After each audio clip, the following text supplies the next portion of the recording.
tragic.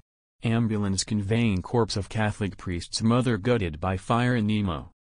An ambulance conveying the corpse of one Mrs. Onyemata, said to be mother of relevant Father Alex Onyemata, a Catholic priest serving under Okigwe Catholic Diocese, was gutted by fire over the weekend. The corpse was reportedly rescued from the fire caused by petrol leakage while the ambulance was on its way to Mercy Mortuary in Umulogho community of Obowo, Imo State. According to eyewitnesses, family members and other mourners rescued the corpse from the fire incident which occurred on Saturday, January 11, at Owerri-Umuahia expressway.